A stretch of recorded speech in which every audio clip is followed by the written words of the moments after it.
settle down. There will be no foolish wand-waving or simple incantations in this class. The darkness we dissect today is not found in cursed relics, but in the human heart. The case file has been delivered, not the fragments, not the 2A kitchen testimonies, the whole of it. It began with a kindness that should have warned you, a saccharine sweetness that arrived too quickly, too neatly, like a performance rehearsed before the curtain ever rose. You tolerated the intolerable because the alternative was solitude, and you had not yet remembered how to hold a room alone without trembling.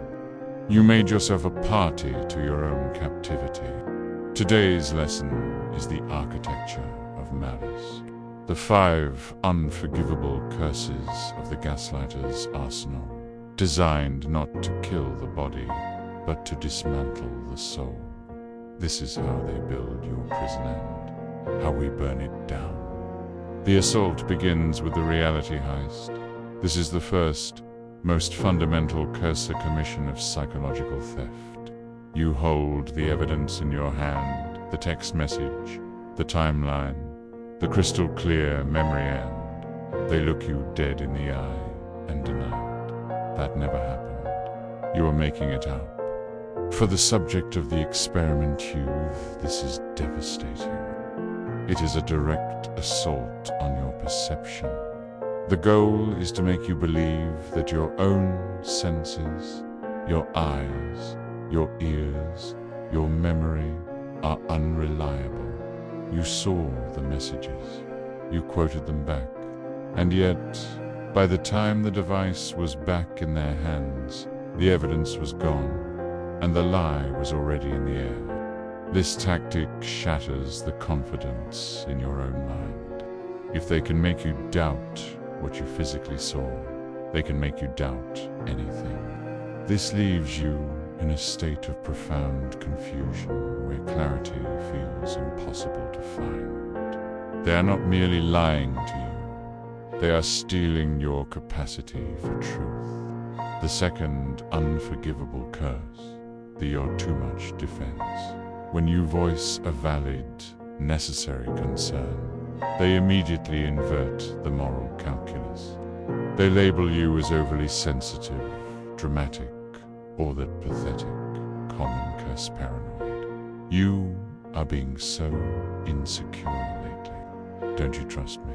Why are you always so dramatic? We were merely socializing. This maneuver is insidious. It completely invalidates your genuine, warranted feelings, telling you your emotional response is wrong. Simultaneously, it shifts the entire focus from their questionable behavior to your supposed emotional instability. The conversation is no longer about them coming home at 3 a.m. It is about your inherent flaw, your alleged trust issue. The Roman philosopher Epictetus taught that we must know what is within our power and what is outside of it. Your emotional response to betrayal, your hurt. Your anger is a natural, sane reaction. Their maneuver forces you to believe that this sane reaction is a character flaw. They use your own emotions as a weapon against you, framing them as character flaws. This is brutally effective, because they deflect their own guilt by making you feel ashamed of yourself. Over time, you police your own feelings, learning to stay silent because speaking up only makes you feel worse. This is how they train you to accept the unacceptable. The third curse, the blame shift boomerang. They do not merely deny their actions, they project them. They blame you for the betrayal they committed. This twisted logic is cruel. They cheated because of something you did, or more damningless, something you failed to do. If you had been more attentive, more loving, or less busy, they wouldn't have needed to seek comfort elsewhere. Your pain is now your fault. Her betrayal is reframed as a consequence of your failings. This is textbook scapegoating, a powerful manipulation that preys upon your deepest insecurities. A gaslighter will seize on your imperfections and magnify them to justify their action. The narcissist's prayer perfectly illustrates this spiral. That didn't happen, and if it did, it wasn't that bad. And if it was, that's not a big deal. And if it is, that's not my fault. And if it was, I didn't mean it. And if I did, you deserved it. The impact is crippling. On top of the heartbreak of betrayal, you are saddled with guilt. You find yourself apologizing for their affair, attempting to fix yourself for a problem you did not create. You are made to carry the shadow they refuse to own. The fourth curse, the poisoned well. The gaslighter isolates you by contaminating your environment. They want you to believe that everyone else, your friends, your family also thinks you are unstable. They seek to cut you off from any support system or reality check that could expose their lies. Even your best friend is worried about you. She told me she thinks you've been on edge. My family sees how you've been treating me. They're concerned. Suddenly, it is no longer just their solitary opinion. It is a supposed consensus. They want you to believe that you are the problem in everyone's eyes. In the case file, the ex-partner began claiming that mutual friends found the subject's suspicions uncomfortable. This was a lie designed to induce alienation. A gaslighter knows that an isolated target is a controllable one. When you believe no one else will take your side, you become more dependent on your abuser for your sense of reality. You stop trusting your own judgment because you believe no one else trusts it either. The fifth and final curse, the memory thief.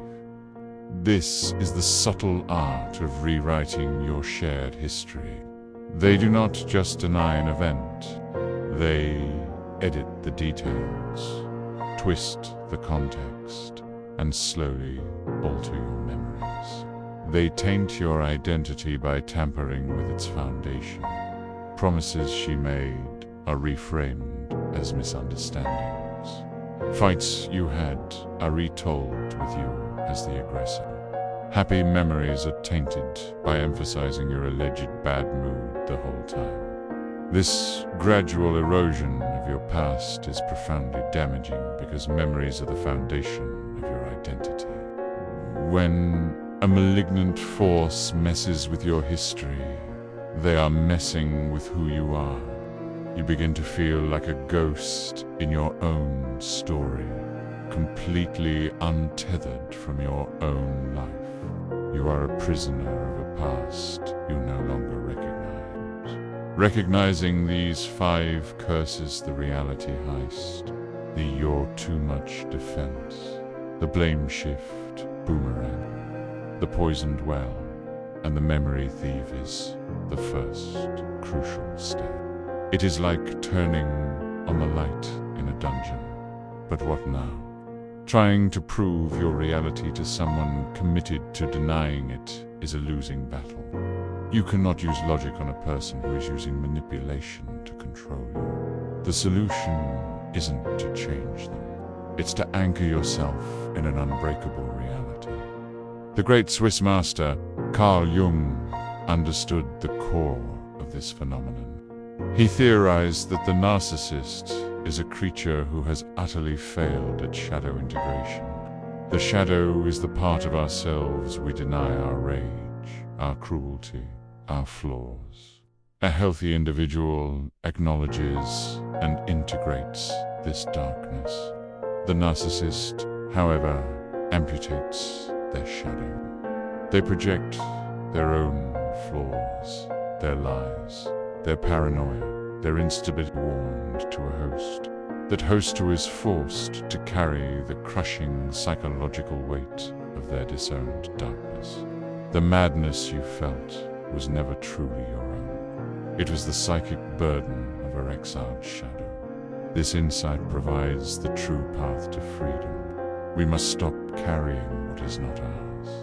The antidote, anchoring the soul in truth. The solution is not to fight the shadow she projects. It is to solidify the ground beneath your feet. First, become a journalist of your own reality. You must stop arguing the facts and start documenting the facts. Get a ledger, a journal, or a secure notes app and document what happens. Be factual. Today, she claimed she was home by 10. Evidence confirmed she arrived at 1 a.m. I felt confused and violated. This is not about gathering evidence for a futile argument. It is about providing yourself with ethical validation. When the self-doubt creeps in, you return to your own documentation of reality. It is an undeniable testament to your experience. A way of telling yourself, my perception is valid.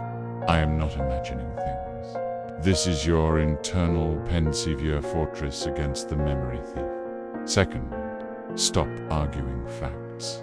State your feelings. A gaslighter thrives on debates about what really happened. It is a game you will never win because they will lie, deflect, and change the rules. Disengage. Instead of arguing the precise time she promised to arrive, try stating your undeniable experience.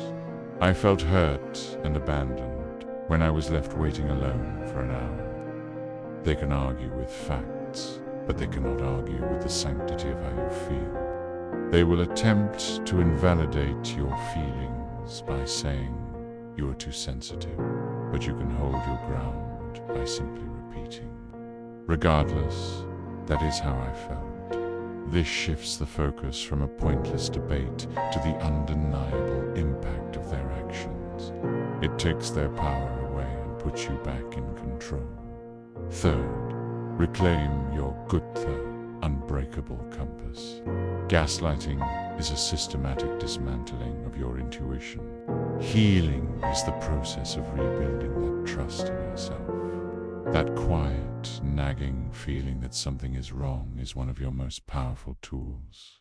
You were conditioned to believe it was paranoia, but it was your internal compass warning you of danger. Start small. Pay attention to the physical sensations in your body. Does your chest feel tight? Does your stomach churn? Your body often knows the truth long before your mind accepts it. Practice listening to that inner voice in low-stakes situations to rebuild that lost muscle. Healing from gaslighting is a journey of coming home to your authentic self. The confusion, the anxiety, the sense that you are losing your mind, these are not signs of your instability. They are the symptoms of psychological abuse. They are the direct result of a deliberate, manipulative tactic. The journey out of the fog of gaslighting is not easy, but it begins with the powerful realization that you are not the problem. You deserved a reality where your feelings are validated and where you feel secure. Rebuilding your self-trust takes time, but it is the most important work you will ever do. Acknowledge that your experiences are real. Final truth. You survived the architecture of malice. You have recognized the curse. Now you must command yourself to be free. Lesson is over.